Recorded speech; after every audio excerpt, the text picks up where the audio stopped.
Аз днеска няма да нито да го говоря.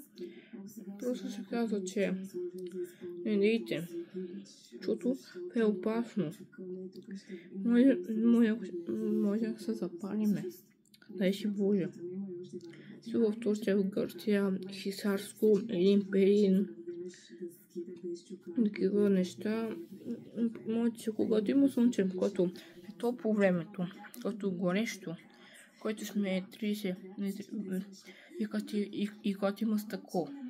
Не дейте слагате бело стъкло, защото ако се запалиме е край. И моля ви се, нито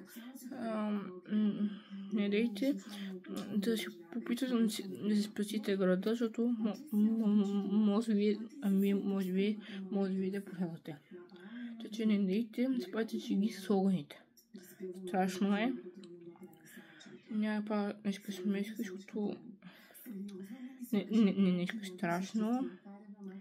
С тия ние вече почвам да го Хисарско, в Пирин, Елин-Пелин, Турция, Гърция.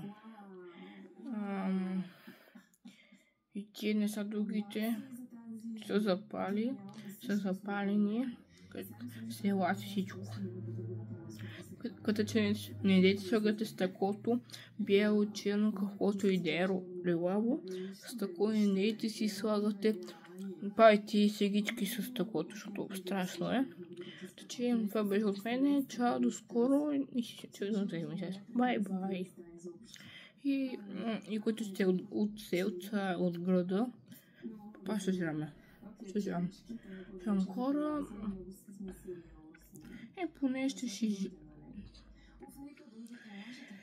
И не дайте когато пушите, си кажете цигата в коша. А не не свате цигата на пода. Че е страшно. Че виж, се запалил в Нью-Йорк. Станал пожар и сирени моите има сирени. Не дейте, пайте си ги с цигари, с огъни, с стъкла, не дейте. Това беше от мен. Бай, до скоро. Чао.